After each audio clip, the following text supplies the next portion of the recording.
Welcome to a new episode of Outside the Panels with your host, Johnny the Machine Hughes.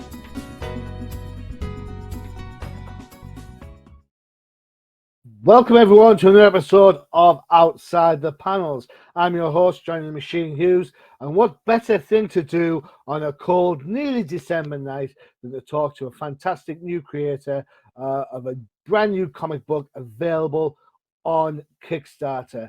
I'm talking to the ultra talented Pablo Rincon. Pablo, how's it going?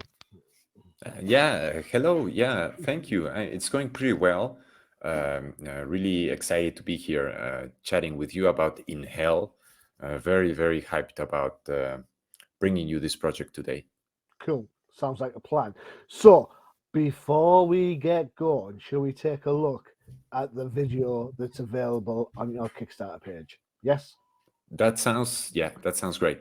Let's do that then. And then we can go from there. Here we go. This is the video trailer for In Hell.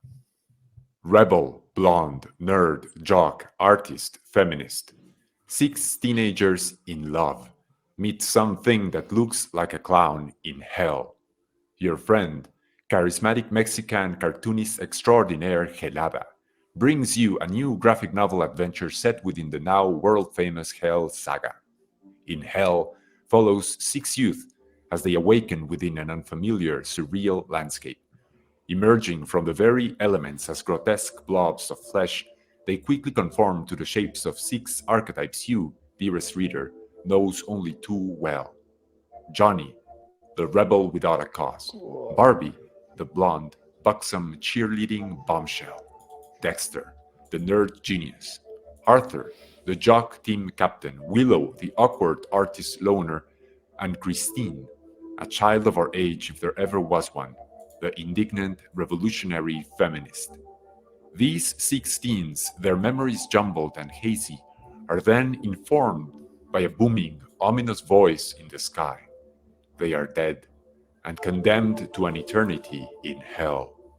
Thus begins a grand adventure in which our heroes will discover terrifying wonders and wonderful terrors. Fantastic powers will awaken in them. They will remember and develop deep bonds of friendship and love. In hell, they will blossom into lords. A story to showcase the majesty of the human, set in a maddening Lovecraftian dreamscape, a space at the end of all time.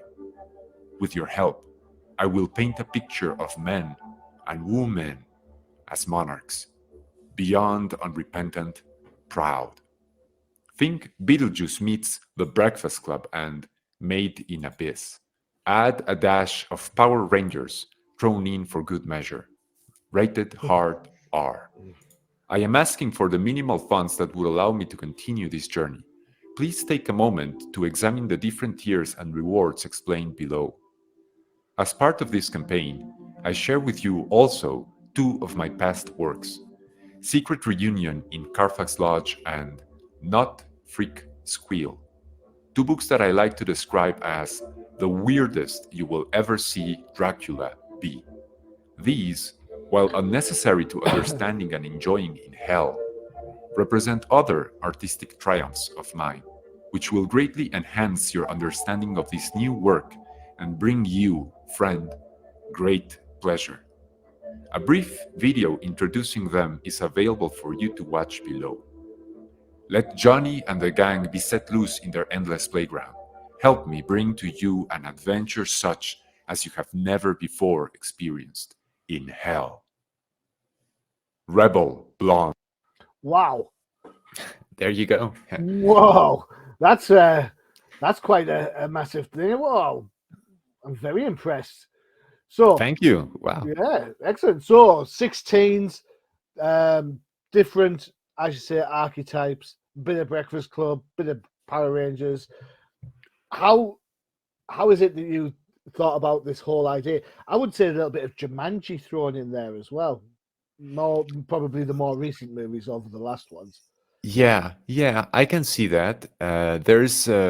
I actually was, I'm not gonna lie, I'm not gonna say that Jumanji inspired it, but now that I think about it, as a kid watching that movie Jumanji, I always thought it would be great to have them explore, the realm, the jungle realm. And actually, there was an animated series, I believe, that went in that direction. Oh, cool. Excellent. There you go. Yeah, I didn't really watch it too much, but it was a bit of a hellish jungle, like a hellish other world, Yeah. really hostile, fantastical realm of surreal realm of dreams, and yeah, I can definitely see a connection there. So, looking at your art through the visual we've just looked at, you have a surreal element to your art as well. Is that your natural style, or is this something that's developed over a period of time?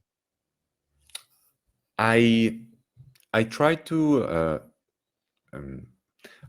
I sort of try to complete and complement things that I'm really in love with as an artist. Like I think about what would be my ideal Star Wars? What would be my ideal, The Godfather, whatever else.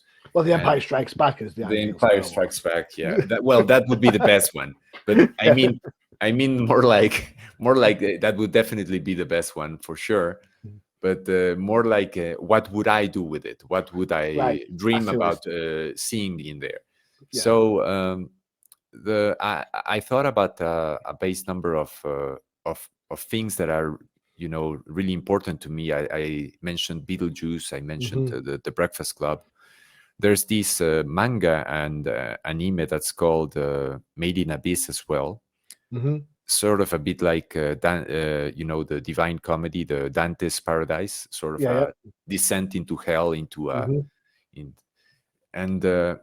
I developed this story around some dreams that I was having. A dream, actually, a pretty scary dream that I had on a plane once, was sort of the basis for this. And I could name a lot, many other reference, like a little bit of Gilligan's Island, or that sort of dynamic. I can see that. I can absolutely totally get that. Yeah. No, but back in the day, there used to be a lot of shows that featured sort of quasi families that dealt with being trapped in some other weird dimension. Lost in space. Lost in space, exactly.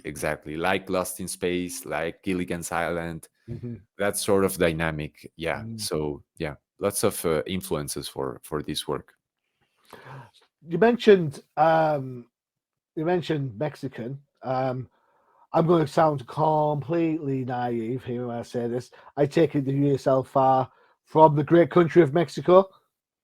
I am, yeah. That's an incredible guest. Okay, well, I worked that out. Don't call me Detective Hughes for nothing. Wait a second. Probably, Don't call me that for a reason. Yeah. There you go. Yeah. Whereabouts in Mexico? I'm from. Well, I live near the capital, near the center of the country. I live in a place called Cuernavaca. It's a bit of a small town. I don't really. I mentioned that I'm Mexican. I am. I don't really believe that my project is particularly Mexican.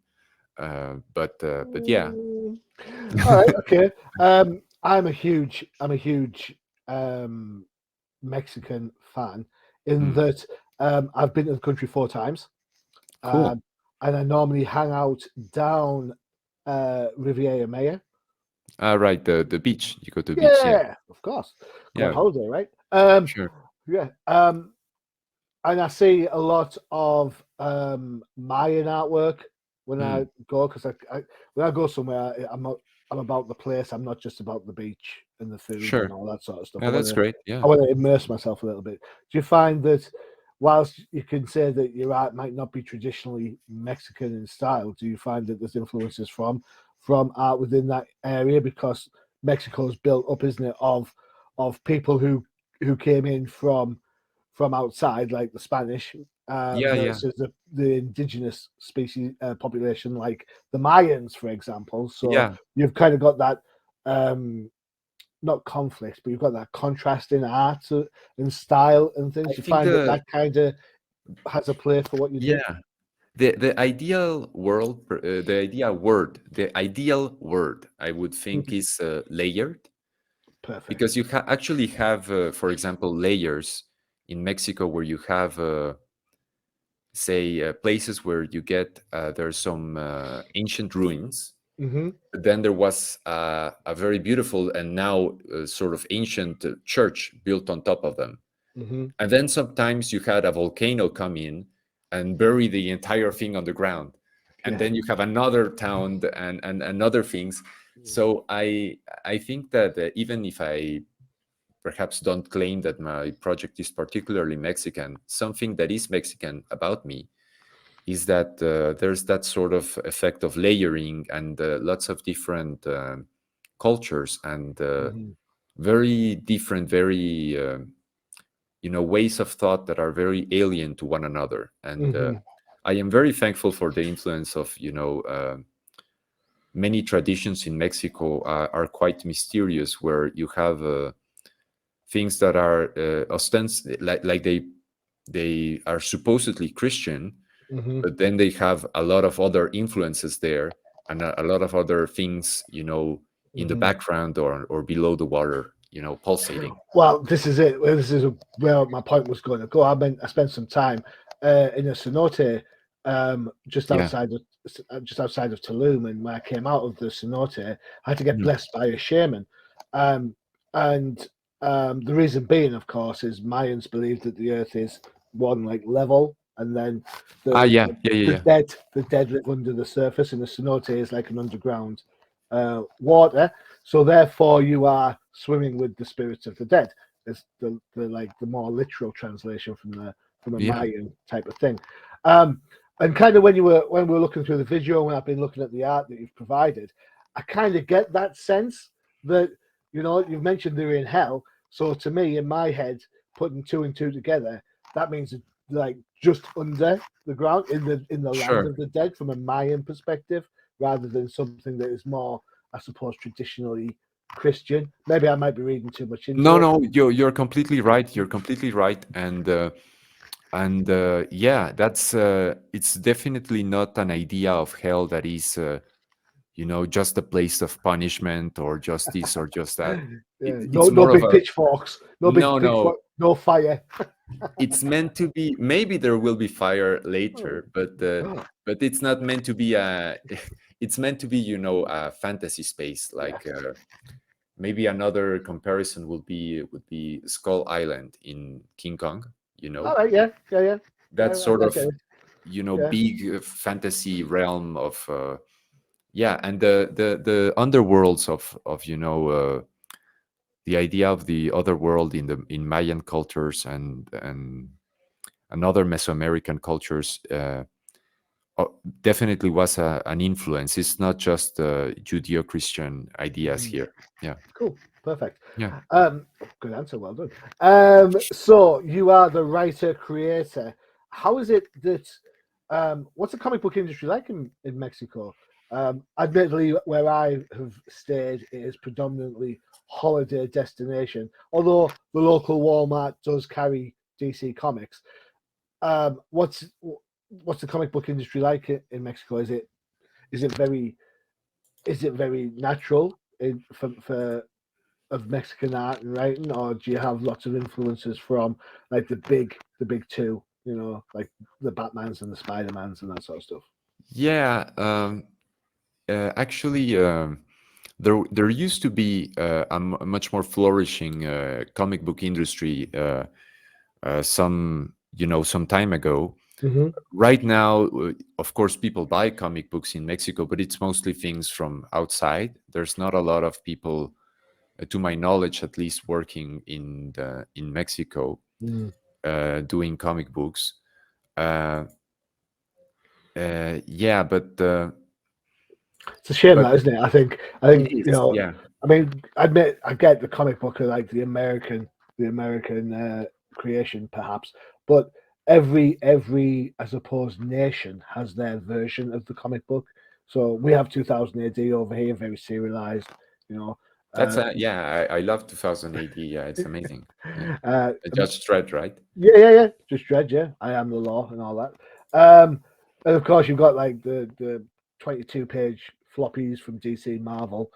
Manga's making a massive impact across the world. Everyone seems Sure. to be into manga and anime. Um, it's interesting. How do you sort of then? Because you're absolutely right. You're out has those influences of the Mexican hashtag Mayan type of influences on there. How do you then sort of like worry and deal with the pressure from the more Western philosophies of comic books and the product? Because I mean, whether you love them or hate them, the Marvel books and the DC books are well put together. So Yeah. how do you manage to? And there's also the major icons. You can't go anywhere without seeing Spider Man or Batman. Yeah. Right? Right now So, it's omnipresent, so omnipresent rather. Yeah. yeah, perfect. So how do you, as a comic creator, create independent books without the stage of having a multimedia icon to back you up? How do you manage to get that kind of? Well, I'm just to be honest, I'm just one guy with a computer. I, Well, I'm you say right. Everyone he says that he's just one guy with a computer, but Pablo writes the book, he draws the book, yeah, colors the book, he puts the letters on, he puts the staples in the damn thing when he sends it out. So you know what I'm each and saying? every one, yeah, by hand. Yeah, He's there with his stapler. And we all know how tiresome that can be, right? Those yeah, staples when they get bent, man, they get bent. yeah. That's for sure. Um, yeah. Well, I So one man with a I computer went to school. taking on the world. Come on. I went to school. I went to school, of course. Uh-huh. I'm gonna try and share some art. Okay. I don't know if you can see it right now. There you go. Okay. Yeah, I went to school. I actually was really fortunate that my parents managed to send me to art school in Europe. Okay. That sounds more expensive than it was. It was more than an art school in the contemporary art of the. It was just a place to learn how to draw. Mhm. I was just drawing naked people and things like that. I had a big influence from American comics, but as a kid, but actually more in the in a bit of the weirder, a tiny bit weirder stuff. I was a huge fan of Spawn. Mhm. Todd McFarlane's Spawn, Yep. I and am familiar with Spawn. yeah, I read also, of course, manga. Japanese animation in particular is just huge in Mexico. Mhm. Everyone grows up with it, and watching Dragon Ball Z and Knights of the Zodiac and things like that. Power Rangers. Power Rangers was pretty popular. I wasn't that big of a fan of Power Rangers, to be honest. Growing up, I sort of became a fan later on, but yeah, I think it's more fun to have a lot in the soup, to just throw in a lot of stuff. And the thing I mostly want to avoid is to be predictable, All right. and to For make sure. the reader feel too safe, like, oh, I know Mm. what's going to happen because I know what this sort of uh, of story means. The hero is always going to win in the end, and this and that. That's the main thing that I want to avoid. I want to have people really expect the unexpected with my stuff. That's the goal. So, how then do you manage to incorporate? How do you manage to build into this surprise like element on top of the surreal pencils? Because there are some panels that are kind of way out there. How do you manage to try and how do you try and be surreal and be all surprising whilst also trying to stay inside the lanes and tell a good, clear storyline? Yeah, it is very important to tell a good story, to be engaging, to be entertaining. Mm-hmm.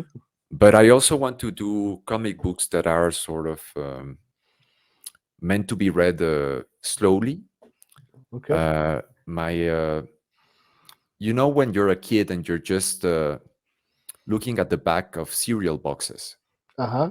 and you're just sort of mesmerized, hypnotized by just the information there, and maybe you also are interested in the fact that you don't know exactly what everything means as far as the nutritional information and I things was like going to that. say, I don't know what you read, but like the nutritional information of a cereal box does not really excite me. I've got to be honest. No, no, no, no. Maybe not, but okay. Maybe I'm The just, sugar content, yeah. maybe, yeah. But I don't need to know how good it is. I want to know how bad it is.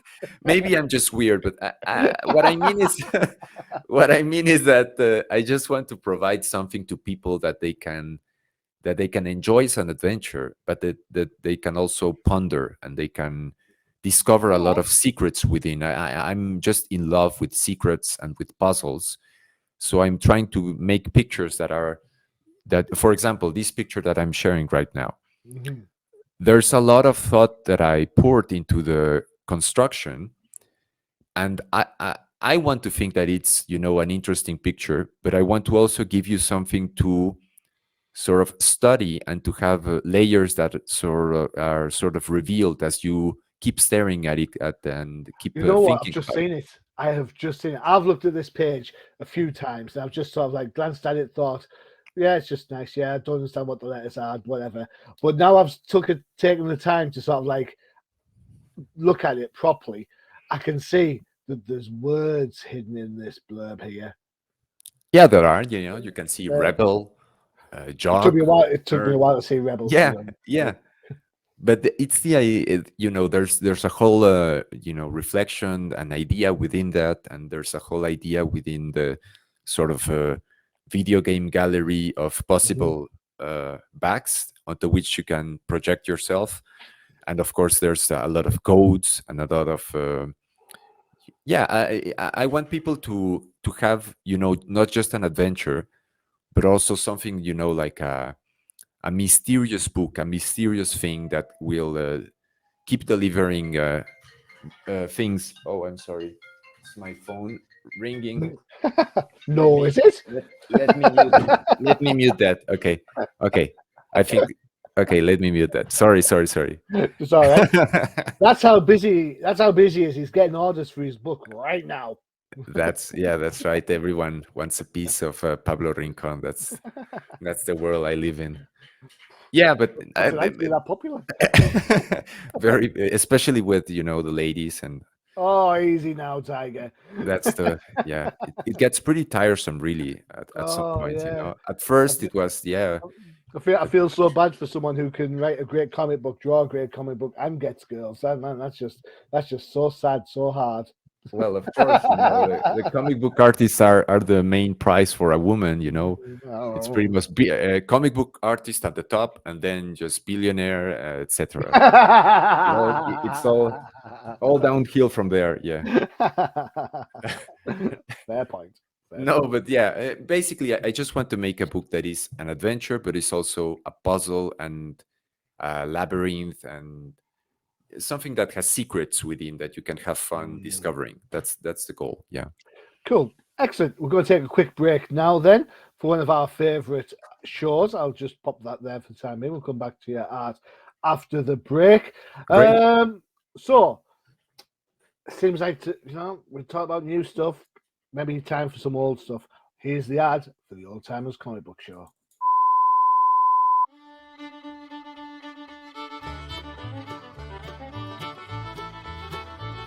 Do you want to find out what makes the professor do his happy dance? Check out the Old Timers Comic Book Show only on the UCPN. Here you go, the UCPN for all your old timer comic books. Sure, it is there. It's where the hosts aren't old, but the comics most certainly are. A couple of episodes coming up in December involve the comic you would give as a Christmas present and Christmas themed comics. So there you go. There's a couple of shows to keep an eye on for. I've seen which books are being picked for these. You're in for some A, some treats, and B, some surprises. There you go.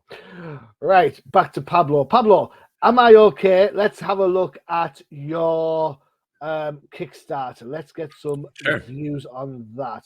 I have it here. So if you give me 2 seconds, I will bring this up. Where is it? I said I had it, but really, I'm behind the game, looking too busy at your fantastic art. So here we go. Right.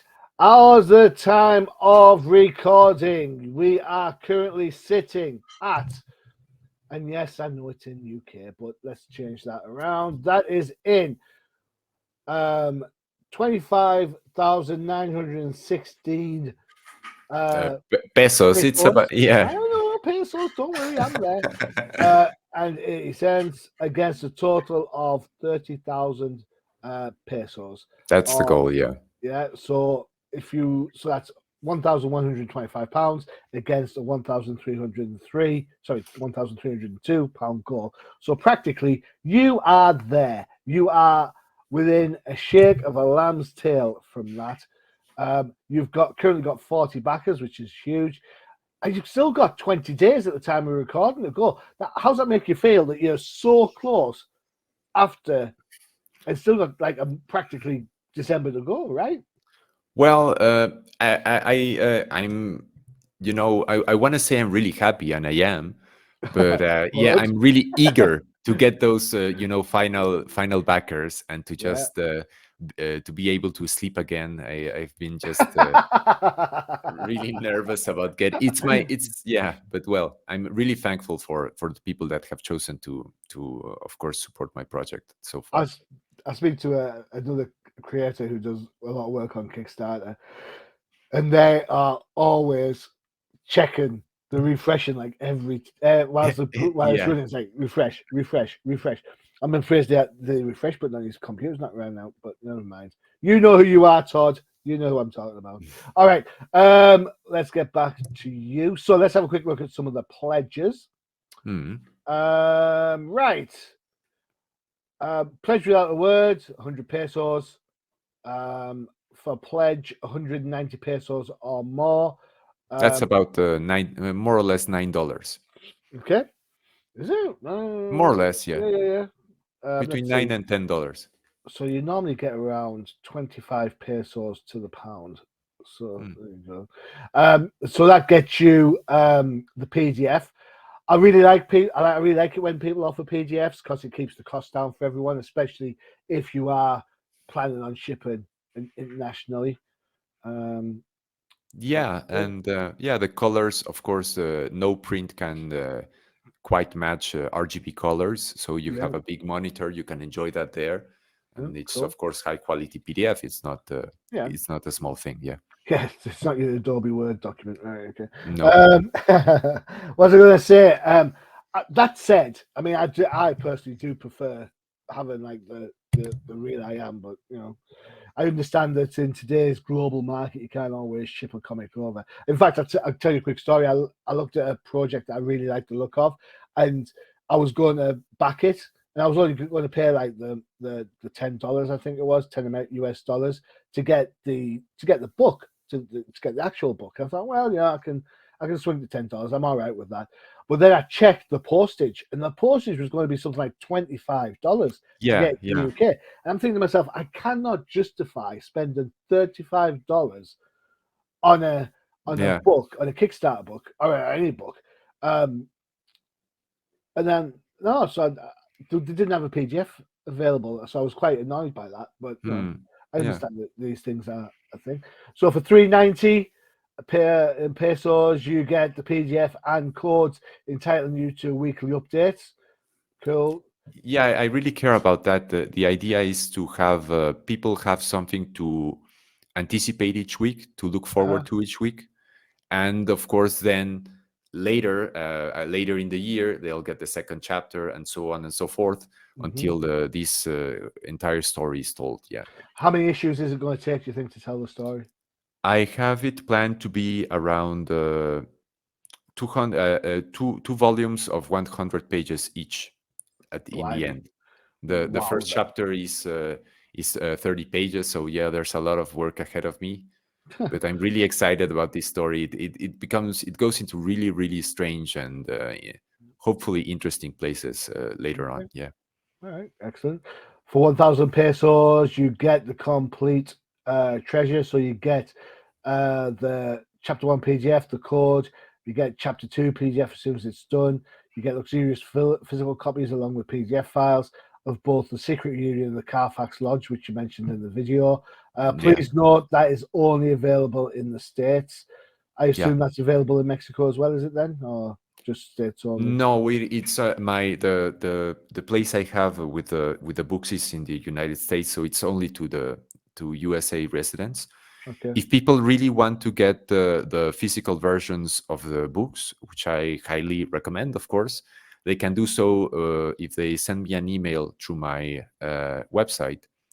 We can figure out that's gelada with double A at the end.com. We can figure out what the shipping cost would be, and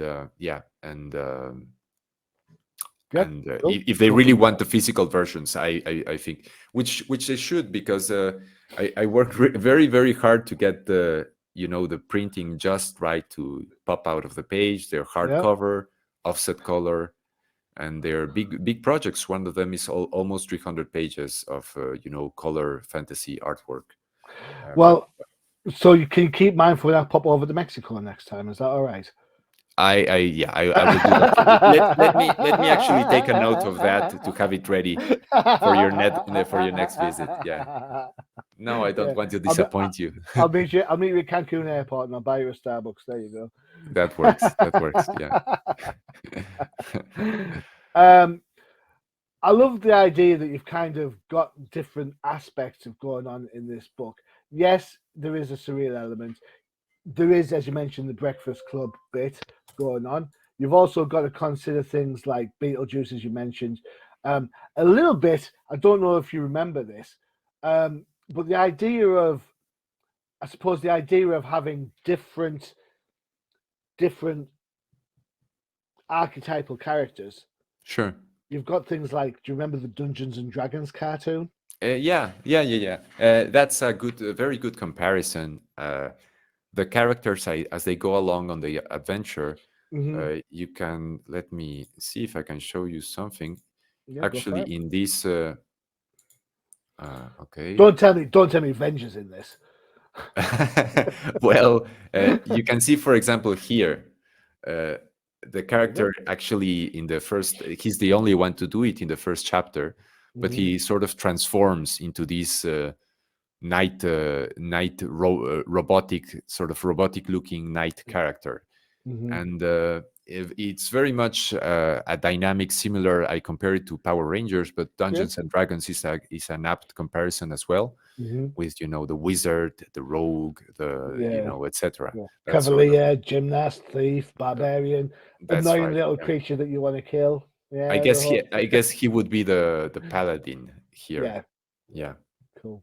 It's just kind of as I was flicking through, I was like, oh yeah, cool, excellent. So as you say, those kind of those nuances and those influences, whether it be things like the Dungeons and Dragons anime, Power Rangers, with so many different aspects going on. How hard is it to stay on track of which elements you want to bring to the fore? Yes, I actually don't feel that there's that much of a conflict there, because the experience I have when I read a lot of comic books and watch fiction, is that the projects are typically, they feel to me at least like they are already talking to each other. Like there's already, the human experience is something that we all share. So no matter what kind of metaphors or what kind of stories you try to tell, at heart, there's this constant, there's this universal things pulsating behind them, behind the different images and conventions and things. So to me, it comes pretty like I'm not trying to purposefully put in as much as I can, but it's just that in trying to tell the story I want to tell, more and more references and things that seem pertinent, pop into my mind. That's the way I experience it as well, at least. I think that's a good call because you got to think it. I mean, if you've got so many different aspects within the story, then you're going to appeal to that many more people, right? You know, so if you've got people who like the Power Ranger element, then fine, you've got that aspect. If you've got people who are interested in the journey between the characters and how their relationships grow, wither, grow again, then you're going to get people who are into, you know, you're going to show elements of that.